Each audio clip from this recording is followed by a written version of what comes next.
Mi esposa declaró ante la corte con frialdad, es solo un marido inútil. Ante su acusación, yo opté por mantenerme en completo silencio, pero la jueza interrumpió el proceso para interrogar a su abogado con una pregunta clave, ¿en serio no sabe quién es él? Tras el abrupto cuestionamiento de su señoría, el licenciado quedó paralizado en su sitio y el rostro de mi esposa palideció de inmediato por la sorpresa. La jueza no respondió de inmediato. Miró más allá de mi esposa y se centró en su abogado. Sus ojos se entrecerraron, no con ira, sino con curiosidad. Luego hizo una pregunta que atravesó la sala. Licenciado, dijo, ¿está segura de que entiende quién es el señor Torres y a qué se dedica realmente? Mi esposa se puso rígida. Su abogado, el licenciado Ricardo Osorio, dudó. Y por primera vez esa mañana, la confianza de Verónica Torres se resquebrajó.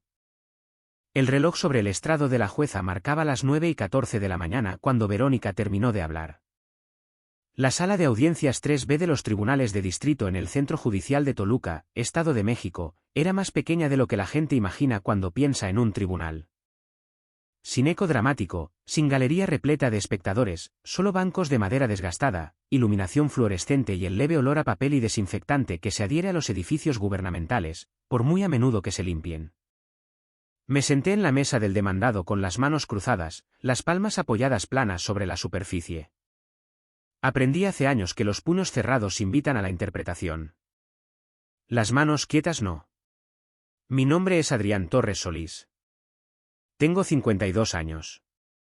Llevo casado con Verónica 26 años. Y hasta 3 semanas antes de esta audiencia, nadie había sugerido jamás, en voz alta, por escrito o de otra manera, que yo fuera incapaz de gestionar mi propia vida. Verónica estaba a unos pocos pasos de mí, en ángulo hacia la jueza. Blazer azul marino, maquillaje neutro, el collar de perlas que usaba siempre que quería parecer serena pero comprensiva. Había practicado cuidadosamente esta versión de sí misma. La reconocí porque había vivido con ella durante décadas. Su abogado, el licenciado Ricardo Osorio, acababa de terminar de exponer su petición. Describió a Verónica como una esposa que había cargado con las responsabilidades financieras y emocionales del hogar durante años.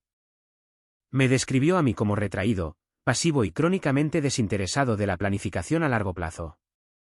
Hizo hincapié en la preocupación, la estabilidad, la protección. Luego, Verónica pronunció la frase que claramente había guardado para generar impacto. Es solo un marido inútil, dijo. No entiende de finanzas. Nunca lo ha hecho. No me miró cuando lo dijo. No reaccioné. No porque no doliera, sino porque reaccionar habría servido a su narrativa. Verónica siempre había creído que el silencio significaba vacío. Confundió la contención con la ausencia. Ese malentendido fue la base de todo lo que siguió. La jueza Ximena Ruiz se reclinó ligeramente en su silla. Estaba a mediados de sus 60 años, con el cabello plateado prolijamente cortado, anteojos de lectura equilibrados bajos sobre la nariz. Tenía la presencia tranquila y económica de alguien que había escuchado miles de historias y aprendido a detectar las costuras por donde no terminaban de encajar. No me miró. Miró al licenciado Osorio. Licenciado, dijo con ecuanimidad, ¿está seguro de que entiende los antecedentes profesionales del señor Torres? El licenciado Osorio parpadeó. Sí, su señoría. Trabaja en operaciones, gestión de riesgos, creo. La jueza inclinó la cabeza apenas una fracción. ¿Y estás seguro de que esa es la imagen completa? Hubo una pausa, no larga, pero lo suficiente para que la sala se diera cuenta. Verónica se giró hacia mí entonces, su expresión tensa ligeramente. Todavía no tenía miedo, pero algo había cambiado. No había planeado que este momento llegara tan pronto. Esperaba sentarme tranquilamente durante otra hora de testimonio antes de que algo cambiara. Pero la jueza Ruiz tenía un hábito, uno que reconocí al verla presidir asuntos no relacionados años antes. Cuando algo no cuadraba, hacía preguntas directas más temprano que tarde. Ese hábito fue la razón por la que yo estaba allí. 3 semanas antes, Verónica había presentado una petición de emergencia pidiendo a la Corte que la nombrara conservadora financiera temporal sobre mí. No sobre mi madre, sobre mí. Afirmó que yo era incapaz de reconocer la explotación, incapaz de gestionar activos de manera responsable e impedido emocionalmente por un desinterés de larga data. Dentro de las 48 horas posteriores a esa presentación, mis cuentas personales fueron congeladas a la espera de revisión. Mi empleador me puso en licencia administrativa por precaución. Mi acceso a ciertos sistemas internos fue suspendido. La palabra de incompetente aún no se había pronunciado, pero flotaba en el aire. No protesté públicamente. No acusé a Verónica. No llamé a familiares para argumentar mi caso. Leí. He pasado la mayor parte de mi vida adulta trabajando en cumplimiento y análisis de riesgos internos, no del tipo llamativo. No persigo titulares ni testifico regularmente en tribunales. Apoyo investigaciones. Reviso sistemas financieros. Documento inconsistencias y asesoro a empresas cuando algo no me parece bien. Ocasionalmente, rara vez, me han pedido que explique los hallazgos en procedimientos legales. Un trabajo tranquilo, un trabajo poco celebrado, un trabajo que Verónica siempre había desestimado como papeleo. Cuando mi madre, Elena Solís, sufrió un derrame cerebral leve 8 meses antes, Verónica se había ofrecido a manejar la logística, citas, cuentas, documentos. Dijo que me quitaría presión mientras me concentraba en cuidarla. La dejé. Elena confiaba en Verónica. O tal vez confiaba en el matrimonio. De cualquier manera, se firmaron documentos durante periodos de fatiga, se accedió a cuentas por comodidad. Verónica se convirtió en el punto de contacto para instituciones que antes trataban directamente con mi madre. Luego Elena murió. 3 semanas después del funeral, llegó la petición de Verónica. Sentado en esa sala de audiencias, escuchando a mi esposa describirme como inútil, sentí algo inesperado. No enojo, sino claridad. Verónica no estaba improvisando. Este era un plan que requería que yo siguiera siendo exactamente quien ella creía que era, callado, inobservante, desinteresado. No se dio cuenta de que el silencio nunca había significado que no estuviera prestando atención. La jueza Ruiz golpeó su pluma ligeramente contra el estrado. Señor Torres, dijo, girándose finalmente hacia mí, ha permanecido en silencio hasta ahora. ¿Es eso intencional? Sí, su señoría. ¿Por qué? Sostuve su mirada. Porque esta petición depende de suposiciones, y las suposiciones tienden a colapsar cuando se introducen los hechos demasiado pronto. La sala se quedó en calma. Verónica inhaló bruscamente. La jueza Ruiz me estudió por un momento más, luego asintió. Muy bien, dijo.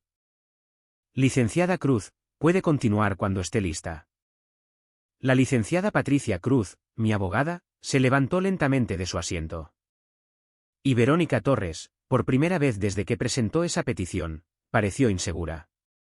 La primera vez que Verónica me llamó inútil no fue en la corte. Fue en la mesa de nuestra cocina años antes, en una tarde que olía ligeramente a café quemado y limpiador de limón. Daniel acababa de irse a la universidad. Isabella todavía estaba en la escuela secundaria. La casa se sentía más silenciosa que nunca, como si estuviera esperando algo que no sabíamos nombrar. Verónica estaba en el mostrador ordenando el correo, hojeando sobres con movimientos rápidos e irritados. No me miró cuando habló. ¿Y bien, cuál es tu plan?, preguntó. ¿Para qué?, dije. Ella suspiró, cortante y teatral. Para todo, Adrián. Para tu carrera, para nosotros. Simplemente flotas. Recuerdo haber asentido. Recuerdo no haber dicho nada. En ese momento, pensé que la contención era madurez. Pensé que el silencio evitaba que las discusiones se convirtieran en cicatrices. Lo que aún no entendía era que el silencio puede ser reutilizado. Con el tiempo, Verónica lo convirtió en evidencia. Nuestro matrimonio siempre había transcurrido en vías paralelas. Compartíamos una casa, criábamos hijos, coordinábamos horarios, pero nuestras vidas internas rara vez se cruzaban. A Verónica le gustaba la visibilidad. Le gustaba ser vista como competente, admirada, indispensable. A mí me gustaban los sistemas. Me gustaba el orden. Me gustaba saber que si algo salía mal, podía rastrearlo hasta su origen. Ella se encargaba de la gente, yo me encargaba de los procesos. Al menos, así fue como empezó. Poco a poco, Verónica se hizo cargo de cualquier cosa que requiriera una firma. Cambió nuestros ahorros a otro banco sin decírmelo. Se agregó como contacto principal en nuestro seguro. Les dijo a los niños que le preguntaran a ella sobre dinero porque a papá no le gusta lidiar con esas cosas. Cuando me resistí gentilmente, ella lo enmarcó como reticencia.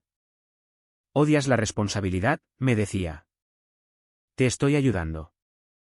Y como no quería pelear, lo dejé pasar. El cambio con mi madre ocurrió en silencio.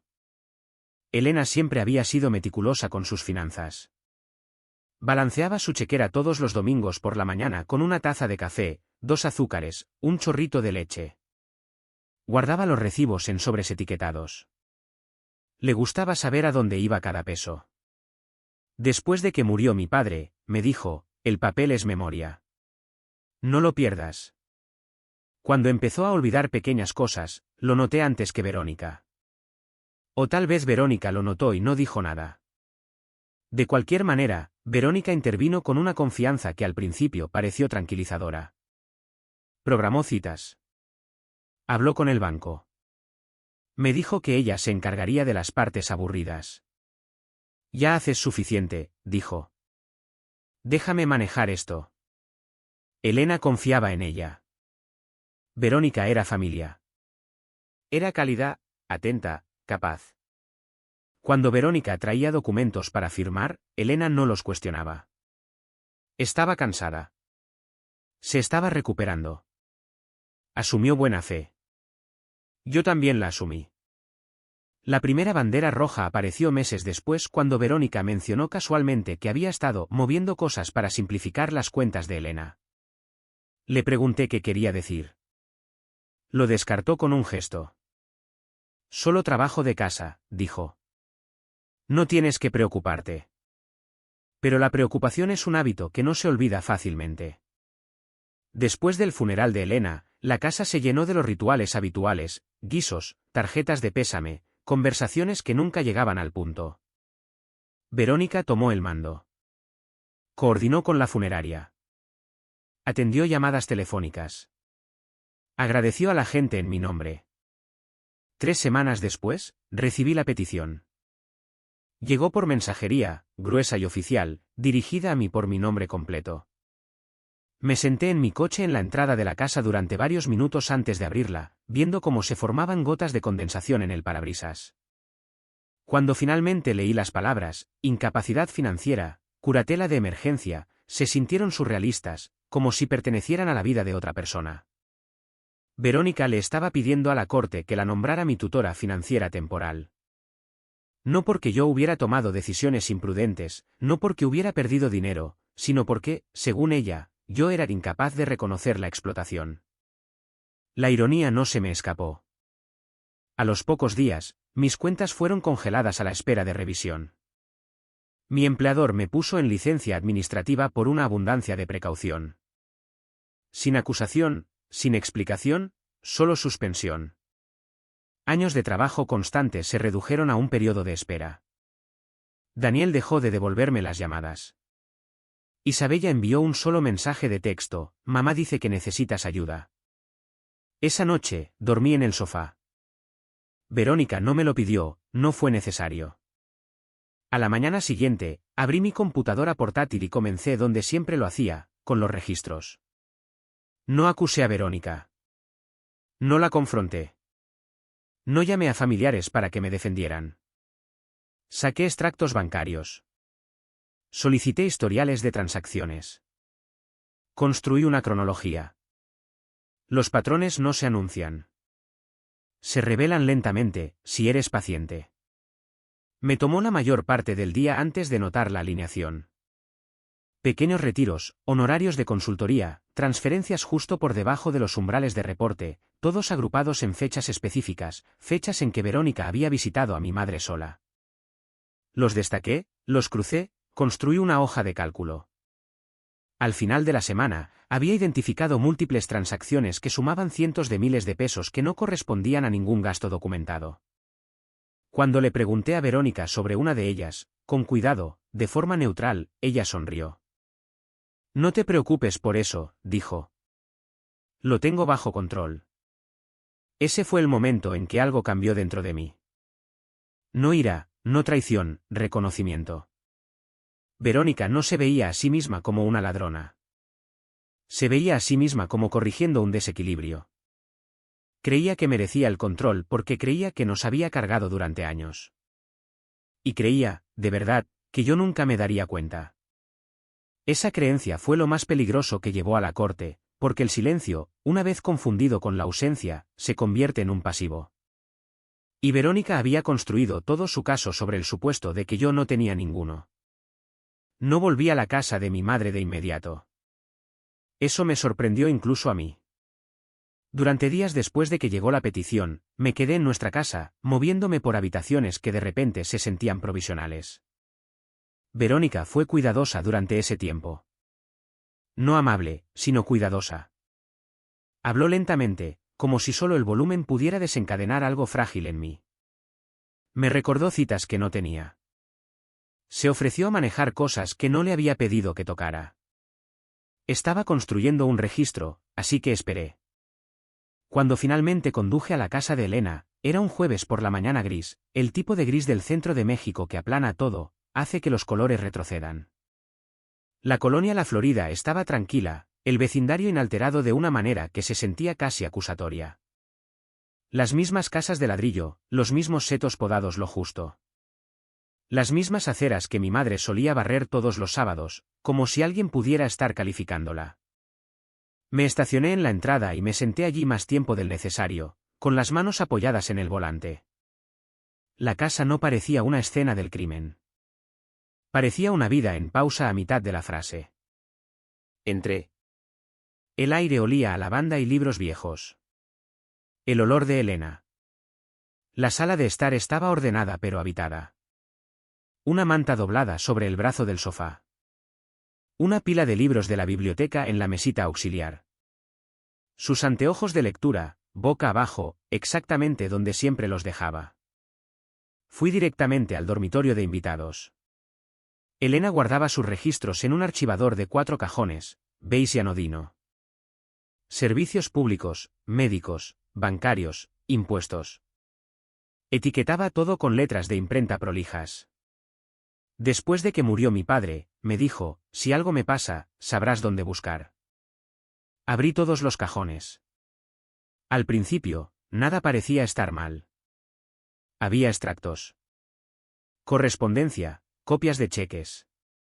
Pero después de una hora, los patrones comenzaron a deshilacharse.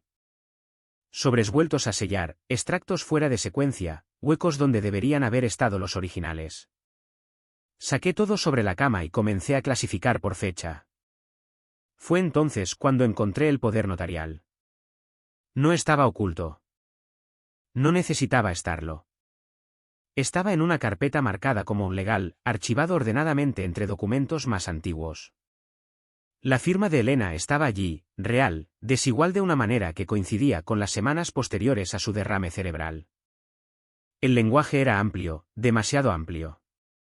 Otorgaba autoridad sobre las decisiones financieras sin limitación significativa. Pero lo que me llamó la atención no fue el alcance. Fue el momento. El documento fue firmado en un día en que el neurólogo de Elena había notado aumento de confusión. No incompetencia, solo vulnerabilidad.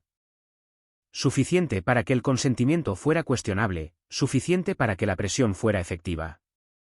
Fotografié el documento y seguí buscando.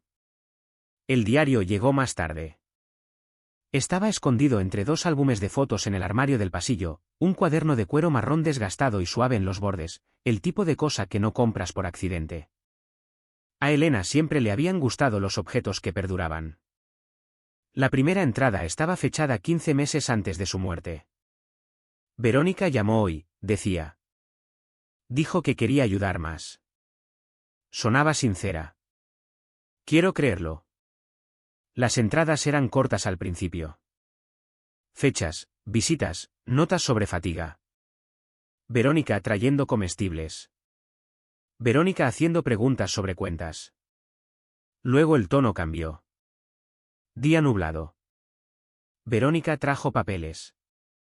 Dijo que eran para ayudarla a hablar con el banco. Firmé. No debería haberlo hecho. Demasiado cansada para discutir. 2 semanas después, mejor día. Miré los papeles. Poder notarial. No quise dar eso. Avergonzada. No quiero molestar a Adrián. Mi pecho se apretó. La última entrada estaba dirigida a mí. Si estás leyendo esto, algo ha salido mal. No olvidé quién eres. Sé lo que haces. Confié en ti para que vieras lo que yo no pude. Me senté en el suelo de ese armario durante mucho tiempo. No llorando, solo respirando. Cuando salí de la casa, me llevé copias de todo. Los originales se quedaron donde estaban. La evidencia importa más cuando no ha sido alterada. Esa tarde, llamé a la licenciada Patricia Cruz. La licenciada Cruz no reaccionó emocionalmente cuando le conté lo que había encontrado. Hizo preguntas, precisas. Fechas, nombres, contexto médico. Escuchó de la manera en que escuchan los investigadores, sin interrumpir, sin llenar el silencio. Esto no se trata de fraude notarial, dijo cuando terminé. Se trata de explotación durante la vulnerabilidad. Eso es peor, dije. Sí, respondió ella. Por eso tenemos que tener cuidado. Explicó cómo se desarrollan realmente estos casos. Los servicios de protección de adultos se involucran. Los bancos señalan actividad irregular. Los tribunales analizan la capacidad en un espectro, no en un binario. La petición de Verónica no era solo agresiva, era arriesgada. Si la corte creía que Elena había sido vulnerable, todo lo que Verónica tocó sería escrutado. ¿Qué quieres hacer?, preguntó la licenciada Cruz. Pensé en el diario, en la letra cuidadosa de mi madre, en la forma en que se había protegido sin confrontación. Quiero que la verdad salga a la superficie por sí sola, dije, sin que yo la fuerce. La licenciada Cruz se quedó en silencio por un momento. Entonces esperamos, y nos preparamos. Durante las siguientes 2 semanas, viví deliberadamente dentro de las expectativas de Verónica. No la confronté. No acusé. Respondí a las preguntas de su abogado de forma mínima durante la deposición preliminar. Cuando me preguntaron sobre mi trabajo, lo describí claramente. Sin adornos, sin credenciales ofrecidas voluntariamente. Consultor de auditoría interna, apoyo de cumplimiento, análisis de riesgos. Verónica vio la deposición por enlace de vídeo. La vi relajarse a medida que avanzaba. Sonrió cuando respondí simplemente. Asintió cuando no me expliqué. Confundió la contención con la rendición. En segundo plano, la licenciada Cruz trabajó. Solicitó registros bancarios a través de los canales adecuados. Se coordinó con oficiales de cumplimiento que señalaron transacciones que no coincidían con los propósitos declarados. Alertó discretamente a los servicios de protección de adultos, lo que provocó una revisión paralela, no una acusación, sino una investigación. Para cuando se acercó la audiencia, múltiples sistemas se estaban moviendo de forma independiente. Eso era importante. La verdad tiene más peso cuando no depende de una sola voz. La noche antes de la audiencia, volví a la casa de Elena por última vez. No entré. Me senté en mi coche, estacionado junto a la acera, viendo la luz del porche proyectar un brillo familiar. Pensé en cómo mi madre se había preparado para esto sin saber exactamente cómo se desarrollaría. No había levantado la voz. No había acusado. Había dejado un rastro. En la corte a la mañana siguiente, cuando Verónica habló y el licenciado Osorio repitió su narrativa, me mantuve en silencio. Cuando la jueza Ruiz hizo su pregunta, cuando la sala se detuvo, comprendí que habíamos llegado al punto que mi madre había anticipado. El punto en el que el trabajo silencioso comienza a hablar por sí mismo. La sala de audiencias 3B se sintió diferente después de la pregunta del juez. No más ruidosa, ni tensa de la manera que la gente espera. Se sintió alerta, como si la sala misma se hubiera inclinado hacia adelante, esperando ver qué versión de la realidad se mantendría. La jueza Ruiz no se apresuró. Se ajustó los anteojos, miró una vez el expediente frente a ella, luego miró directamente a la licenciada Patricia Cruz. Licenciada Cruz, dijo, puede continuar. Dana se levantó lentamente. Sin dramatismos, sin pasearse. Colocó una mano sobre la mesa, anclándose, y habló en un tono que sugería que no estaba allí para discutir, solo para aclarar. Su señoría, comenzó la licenciada Cruz, esta petición se basa en la afirmación de que el señor Torres carece de la capacidad de reconocer la explotación financiera. Lo que pretendemos demostrar es que lo contrario es cierto, y que la explotación ocurrió porque alguien creyó que él no se daría cuenta. Comenzó con los registros bancarios. No todos, solo los suficientes. Una cronología simple apareció en el monitor. Fechas a la izquierda, transacciones a la derecha, retiros, transferencias y pagos etiquetados como apoyo administrativo y consultoría. Nada llamativo, nada obviamente criminal por sí solo. Estas transacciones, dijo la licenciada Cruz, señalando la pantalla, ocurrieron durante un periodo de 10 meses. Cada una coincide con una visita de la señora Torres a la residencia de Elena Solís. No a citas médicas, no a bancos, sino a la residencia. El licenciado Ricardo Osorio se levantó a medias de su asiento. Objeción. Denegada, dijo la jueza Ruiz con calma. Continúe. La licenciada Cruz no se detuvo. A continuación, dijo, abordamos el poder notarial. Ella no acusó a Verónica de falsificarlo. En cambio, lo enmarcó clínicamente. Este documento se ejecutó en una fecha en que el neurólogo de la señora Solís documentó un aumento de confusión y una reducción de la función ejecutiva. No incompetencia. ¿Vulnerabilidad? La jueza Ruiz se inclinó ligeramente hacia adelante. En el Estado de México, continuó la licenciada Cruz, la capacidad no es binaria. El consentimiento obtenido durante la vulnerabilidad, especialmente sin asesoramiento independiente, requiere escrutinio. Verónica se cruzó de brazos con fuerza. La licenciada Cruz siguió adelante. Después de la ejecución de este documento, la señora Torres obtuvo acceso ampliado a las cuentas de la señora Solís. Ese acceso coincide con un cambio notable en el comportamiento de las transacciones.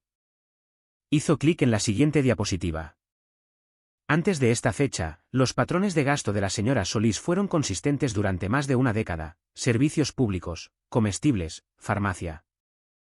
Después, vemos retiros discrecionales sin facturas correspondientes, sin facturación médica y sin documentación que respalde su propósito declarado.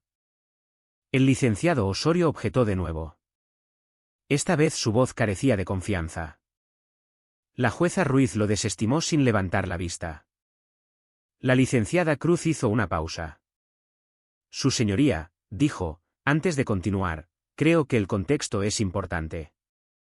Se giró ligeramente hacia mí. Señor Torres, dijo, ¿puede explicar brevemente cuál ha sido su función profesional durante los últimos 20 años? Me puse de pie.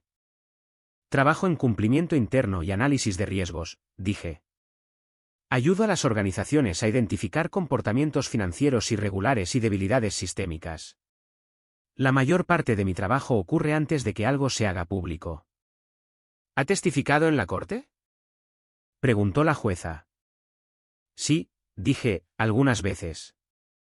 Cuando las empresas necesitaban explicar los hallazgos. No con frecuencia.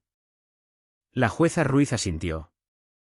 Se volvió hacia el licenciado Osorio. Licenciado, dijo, ¿se incluyeron estos antecedentes en su evaluación de la capacidad del señor Torres? El licenciado Osorio dudó. Entendimos que su papel era limitado. Eso, respondió la jueza Ruiz con ecuanimidad, parece ser una suposición. Verónica se puso de pie abruptamente. A él no le gusta la atención, dijo bruscamente. Se esconde detrás de las hojas de cálculo. Eso no lo hace competente. La jueza Ruiz levantó una mano. Señora Torres, siéntese. Verónica no discutió, pero apretó la mandíbula. La licenciada Cruz reanudó. Todavía no presentó el diario. En cambio, presentó un resumen de los servicios de protección de adultos. No una conclusión, sino una investigación. Se había notificado a SPA. Había comenzado una revisión preliminar. Los bancos habían señalado irregularidades de forma independiente.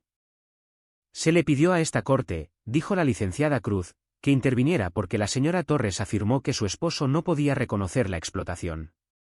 Sin embargo, múltiples instituciones lo hicieron sin que él lo solicitara. La expresión del juez cambió. Licenciada Cruz, dijo lentamente, está sugiriendo que esta petición en sí misma desencadenó una revisión más amplia. Sí, su señoría. Y esa revisión está en curso. El silencio se instaló de nuevo, más pesado esta vez. La jueza Ruiz cruzó las manos. Señora Torres, dijo, girándose hacia Verónica, usted solicitó autoridad de emergencia sobre las finanzas de su esposo. Basado en lo que he escuchado, esa solicitud parece prematura. Verónica abrió la boca y luego la cerró. Estoy denegando la petición, continuó la jueza Ruiz, con prejuicio. Hizo una pausa. Y dada la evidencia presentada y las investigaciones independientes ahora en curso, estoy remitiendo este asunto a la Fiscalía para una revisión adicional. Las palabras cayeron suavemente, pero cayeron. Los hombros de Verónica cayeron, no por vergüenza, sino por cálculo. Había perdido el control de la cronología. La jueza Ruiz me miró de nuevo. Señor Torres, dijo, tenía razón al permanecer en silencio. Asentí una vez. Mientras el mazo golpeaba, no sentí una oleada de triunfo, solo una sensación de alineación, como si algo que había estado sesgado finalmente se hubiera enderezado. Fuera de la sala, la licenciada Cruz se inclinó hacia mí. Esta parte ha terminado, dijo en voz baja. La siguiente no lo estará. Yo lo sabía. Porque cuando los sistemas comienzan a moverse, rara vez se detienen en la primera verdad que descubren. Las puertas del juzgado se cerraron detrás de nosotros con un sonido que se sintió definitivo pero no lo era.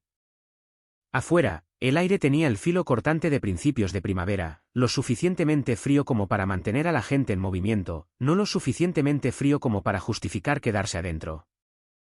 La licenciada Cruz caminó a mi lado hacia el estacionamiento, con paso medido. La petición fue denegada, dijo, pero ese no es el final de esto. Lo sé, respondí. Lo que me sorprendió fue el poco alivio que sentí. La negación había levantado una amenaza inmediata, pero no había restaurado nada de lo que Verónica había tomado. Las cuentas seguían bajo revisión. Mi empleador seguía siendo cauteloso. Mis hijos todavía estaban atrapados entre versiones de la misma historia. Y ahora, los sistemas se habían dado cuenta. En 48 horas, la auditoría se amplió. No sucedió dramáticamente. No hubo sirenas, ni confrontaciones. Los bancos simplemente hicieron lo que están capacitados para hacer cuando los servicios de protección de adultos abren una investigación preliminar, ampliaron el alcance. Las cuentas de Elena se examinaron junto con cualquier cuenta conjunta a la que Verónica tuviera acceso. Se solicitaron historiales de transacciones que se remontaban a años, no a meses. Se compararon patrones entre instituciones. La licenciada Cruz me llamó esa noche. SPA está involucrado formalmente ahora, dijo. No están acusando, están documentando. Eso importa. ¿Verónica lo sabe? Pregunté. Todavía no, dijo la licenciada Cruz, pero lo sabrá. Verónica no regresó a casa esa noche. En cambio, envió un mensaje de texto, corto, cortante, performativo, tenemos que hablar. Me avergonzaste hoy.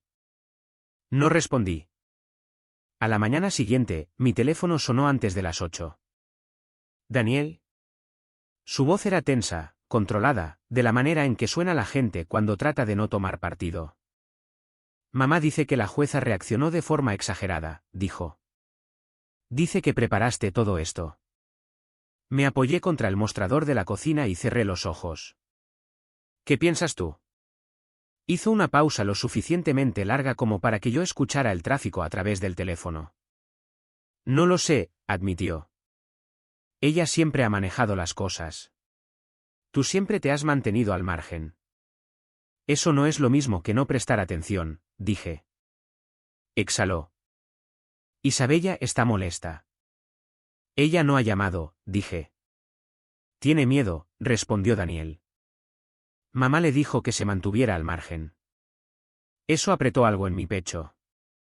Dile que no tiene que elegir, dije. Solo tiene que decirse la verdad a sí misma, si a nadie más. Daniel no respondió de inmediato. Está bien, dijo finalmente. Se lo diré. Colgamos, y la casa se sintió cavernosa. La that afternoon, la licenciada Cruz me envió por correo electrónico una comunicación de un oficial de cumplimiento bancario. El tono era neutral, procesal. El contenido no lo era. Múltiples transacciones habían sido señaladas como inconsistentes con los propósitos declarados. Varios pagos canalizados a través de una entidad consultora de terceros generaron preocupación debido a la falta de licencia y documentación de respaldo. Se había enviado una solicitud de información adicional a la titular de la cuenta, Verónica. Ella entrará en pánico, dijo la licenciada Cruz cuando la llamé. Ahí es cuando ocurren los errores. Yo no quería que Verónica entrara en pánico. El pánico hace que la gente sea impredecible. Yo quería que ella explicara. Las explicaciones dejan rastros. 2 días después, Spa me contactó directamente. Una trabajadora social llamada Claudia Moreno se presentó por teléfono. Su voz era tranquila, experimentada. Estamos llevando a cabo una revisión estándar relacionada con las cuentas de Elena Solís, dijo. Necesitaremos hablar con usted y con su esposa por separado. Por supuesto, respondí. Claudia preguntó sobre los hábitos de Elena, sus rutinas, su independencia antes del derrame cerebral. Respondí con cuidado, con la verdad. No acusé a Verónica. Describí hechos, fechas, observaciones. Claudia tomó notas y me dio las gracias. Estaremos en contacto, dijo. Verónica regresó a casa esa noche tarde, cargando una tensión que no intentó ocultar. Me están interrogando, espetó, dejando caer su cartera sobre la mesa. Bancos, una trabajadora social. Esto es culpa tuya. La miré. Ella parecía más pequeña de alguna manera, no disminuida, sino comprimida por el peso del escrutinio. Este es el resultado de tu petición, dije con ecuanimidad. Tú solicitaste supervisión. Ella se burló. Pedí proteger a la familia. Declarándome incompetente, respondí. Sus ojos brillaron. Eres incompetente, Adrián. No entiendes cómo funcionan las cosas. Casi sonrió. Casi. Diles eso, dije. Ella me miró fijamente, luego se dio la vuelta, con la mandíbula apretada. La semana siguiente se hizo interminable. Spa entrevistó a Verónica. Los bancos solicitaron aclaraciones. La licenciada Cruz se coordinó con los investigadores, con cuidado de no interferir. Mi empleador extendió mi licencia administrativa, citando una revisión externa en curso. Sin promesas, sin cronogramas. Daniel visitó una vez, brevemente. Se sentó en el borde del sofá y evitó mi mirada. Ella no responderá preguntas directamente, dijo en voz baja. Mamá. Sigue diciendo que la gente está distorsionando las cosas. ¿Le crees? Pregunté. Él dudó. No sé qué creer. Eso es honesto, dije. Isabella llamó 2 noches después. Su voz temblaba. Papá, creo que metí la pata. No lo hiciste, dije de inmediato. Sea lo que sea. Ella me dijo que había visto a Verónica usando los pendientes de Elena meses antes. Joyas familiares. Verónica había dicho que Elena se los había dado. Isabella no lo había cuestionado en ese momento. Ahora no estaba segura. No se lo dije a nadie, dijo Isabella. Tenía miedo de que mamá se enojara. Puedes decirle a Spa, dije suavemente. No tienes que acusar. Solo di lo que viste. Ella sorbió. Arruinará todo. Pensé en el diario de Elena, en la preparación silenciosa. No, dije. Aclara las cosas. Los hallazgos de la auditoría llegaron en partes, no todos a la vez. Cada pieza se alineó con la siguiente, transferencias canalizadas a través de un tercero, pagos justificados vagamente, documentación creada después del hecho. Entonces la licenciada Cruz me llamó una noche, con la voz más baja de lo habitual. Identificaron a la intermediaria, dijo. Una mujer llamada Mariana Rivas. Sin licencia, sin fianza. Los investigadores se pusieron en contacto con ella. ¿Respondió? Pregunté.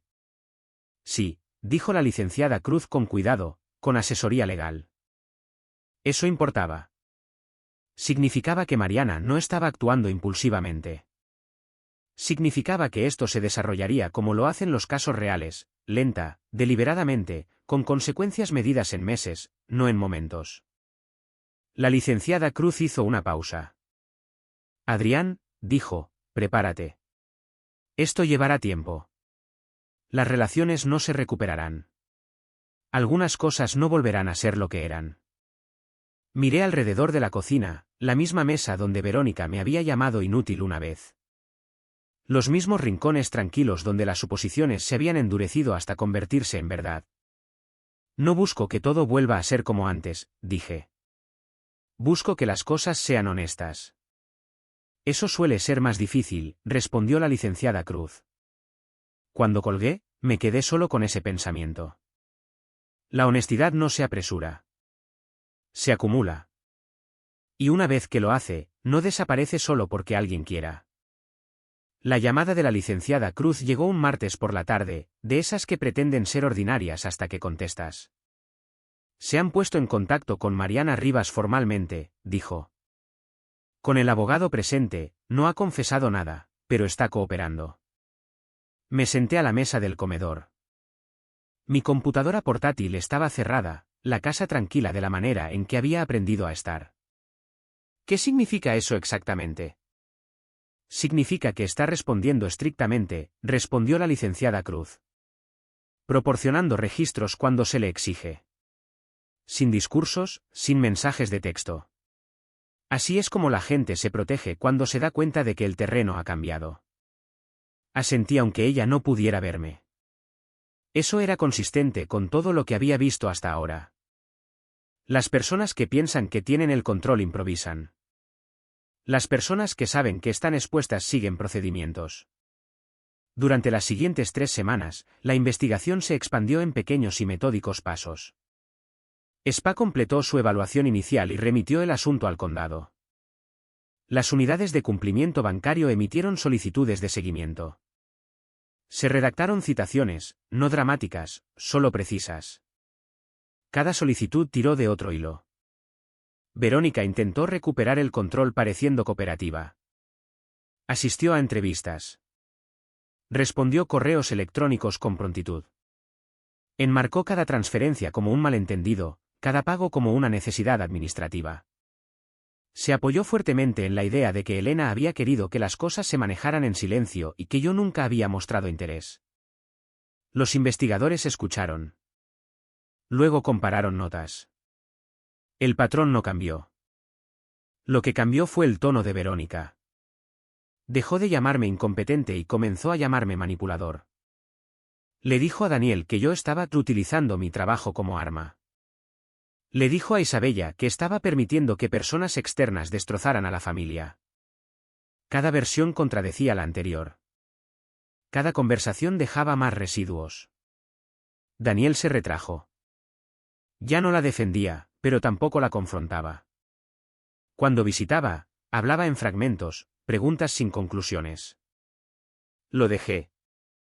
La lealtad no es algo que se desgarra rápidamente sin causar daño. Isabella, por otro lado, comenzó a hablar. No todo a la vez, no fácilmente. Describió momentos que no había creído que importaran, su madre pidiéndole que hiciera recados al banco, instrucciones para mantener las conversaciones vagas, recordatorios para mantenerse al margen de las cosas de adultos. Nada de eso era incriminatorio por sí solo. Juntos, esbozaron la intención. La licenciada Cruz me advirtió que no sacara conclusiones en voz alta. Déjalos que armen la imagen, dijo. Tu trabajo es seguir siendo consistente. Esa consistencia importó cuando la oficina de la fiscal del distrito finalmente se puso en contacto. La fiscal Regina Aguilar solicitó una reunión. Sin acusaciones, solo una conversación. La licenciada Cruz y yo nos reunimos con ella en una modesta sala de conferencias en el centro. La fiscal Aguilar no perdió el tiempo. Estamos investigando posibles cargos relacionados con la explotación financiera de un adulto vulnerable, dijo. Posiblemente fraude, posiblemente falsificación, dependiendo de cómo se usaron ciertos documentos. Hice la única pregunta que importaba. ¿Qué pasa después? Revisión de pruebas, respondió ella. Cooperación de testigos. Si se presentan cargos, ofreceremos un acuerdo de culpabilidad. Si no se acepta, procederemos. Me miró cuidadosamente. Esto no será rápido. No tengo prisa, dije. Esa noche, Verónica finalmente me confrontó directamente. Esperó hasta que la casa estuviera en silencio, hasta que los niños se hubieran ido, hasta que se sintiera segura para controlar la narrativa nuevamente. Tú hiciste esto, dijo, parada frente a mí en la sala de estar. Pudiste haber detenido esto en cualquier momento. La miré, no con enojo, no a la defensiva. Yo no lo empecé, dije, y no puedo detener lo que no cree. Ella se rió, un sonido quebradizo que no llegaba a sus ojos. Siempre te escondes detrás de eso. Procedimiento. Sistemas. Actúas como si estuvieras por encima de esto. No estoy por encima, respondí. Estoy dentro. Su expresión cambió entonces, no a miedo exactamente, sino a cálculo. No me van a meter en prisión, dijo. No por esto. No respondí. 2 semanas después, Verónica fue acusada. La acusación enumeraba cargos bajo la ley del Estado de México relacionados con la explotación financiera de un adulto vulnerable y documentación fraudulenta. No los cargos máximos, ni los mínimos, sino suficientes para anclar el caso. No fue arrestada en una redada dramática. Fue notificada a través de su abogado y se entregó voluntariamente. El proceso fue procesal, predecible, de registro público, pero no un espectáculo. El licenciado Ricardo Osorio se retiró como su abogado al día siguiente. Las negociaciones de culpabilidad tomaron meses. Verónica rechazó la primera oferta, luego la segunda. Insistió en explicaciones que contradecían la evidencia. Culpó al estrés. Culpó al matrimonio. Me culpó a mí.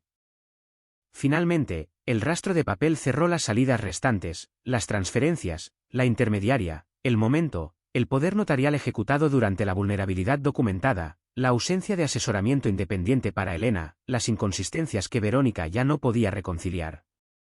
Aceptó declararse culpable de un delito grave de clase 2. La sentencia reflejó lo que estos casos a menudo hacen cuando las cifras son significativas pero la acusada no tiene condenas previas, una sentencia de prisión suspendida. 3 años supeditados al cumplimiento, 5 años de libertad condicional, restitución total con intereses, divulgación financiera obligatoria, y una prohibición permanente de actuar como fiduciaria o administrar los activos de otra persona. Para satisfacer la restitución, se le exigió a Verónica liquidar activos. La casa salió al mercado, no la nuestra, sino la suya, una propiedad que había comprado discretamente el año anterior bajo el nombre de un fideicomiso que ya no podía justificar. Yo no estaba presente cuando la jueza aceptó la declaración de culpabilidad. La licenciada Cruz sí. Me llamó después. Se acabó, dijo. Me senté en la mesa de la cocina y dejé que eso se asentara. No se sintió como una victoria. Se sintió como una redistribución de peso, como si algo pesado finalmente se hubiera colocado donde pertenecía. Las consecuencias se extendieron hacia afuera. Mi empleador me reintegró, pero no de inmediato. Hubo un periodo de prueba, divulgaciones adicionales, un monitoreo discreto. Sin castigo, solo precaución.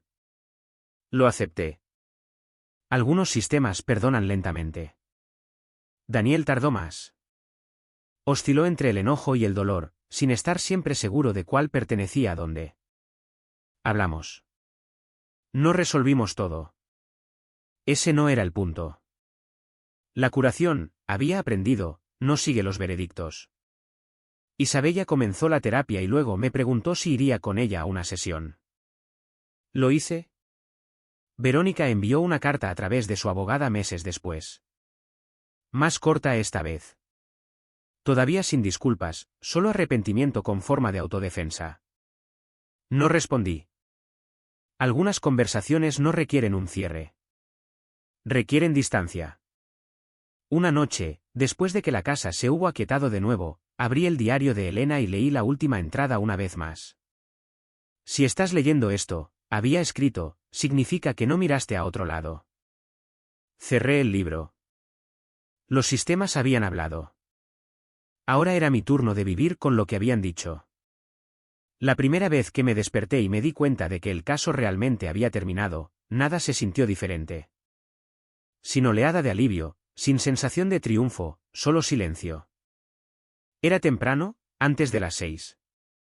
La casa estaba quieta, el tipo de quietud que solía ponerme inquieto.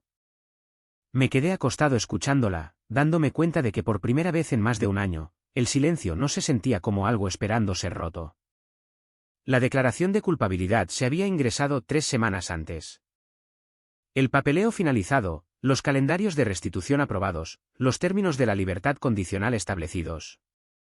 Verónica ya no estaba luchando, no porque hubiera aceptado la responsabilidad, sino porque no quedaban movimientos que no empeoraran las cosas. La justicia, cuando llega, rara vez se anuncia. Se asienta como el clima. Las consecuencias financieras fueron más lentas. Había que pagar a los abogados. Las auditorías tenían costos. Incluso con la restitución, el dinero ordenado no regresa todo a la vez. Vendí la casa de mi madre en la colonia La Florida a fines del otoño, no porque quisiera, sino porque tenía sentido, porque aferrarse a ella habría significado aferrarse a algo que ya había cumplido su propósito. El último día antes del cierre, caminé por las habitaciones vacías por última vez. La casa resonó, no con fantasmas, sino solo con ausencia.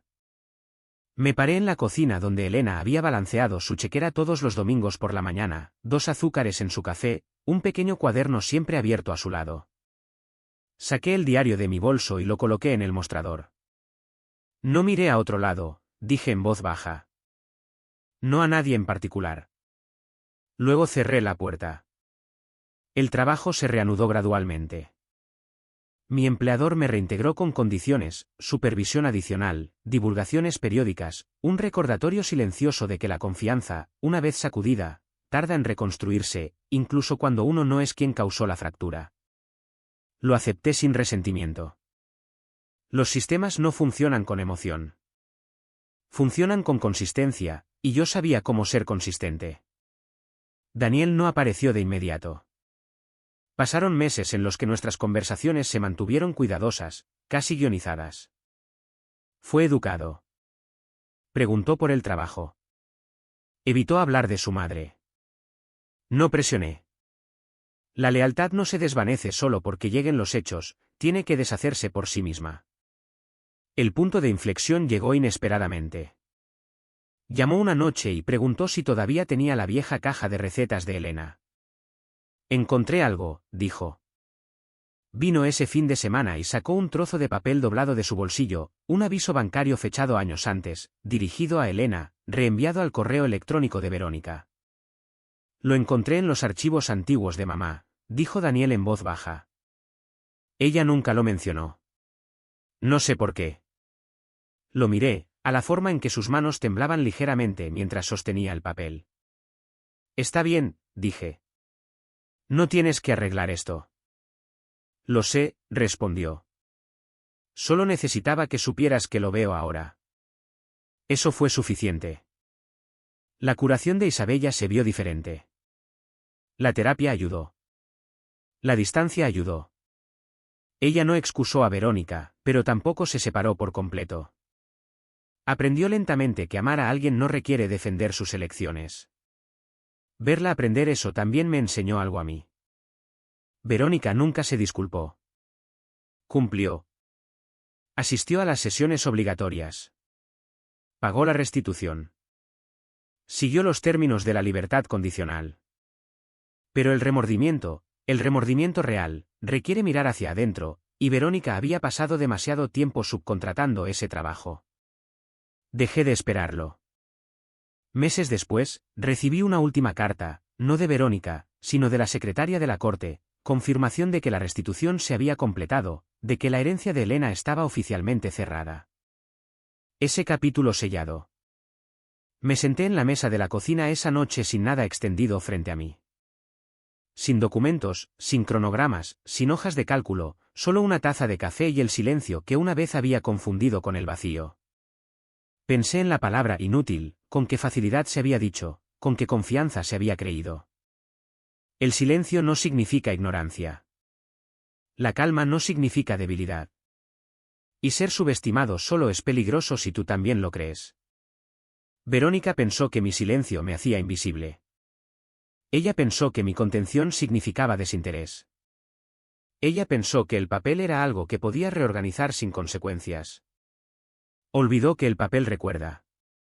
Comparte tus pensamientos en la sección de comentarios a continuación y no olvides darle me gusta, compartir y suscribirte a Ecos de la Vida.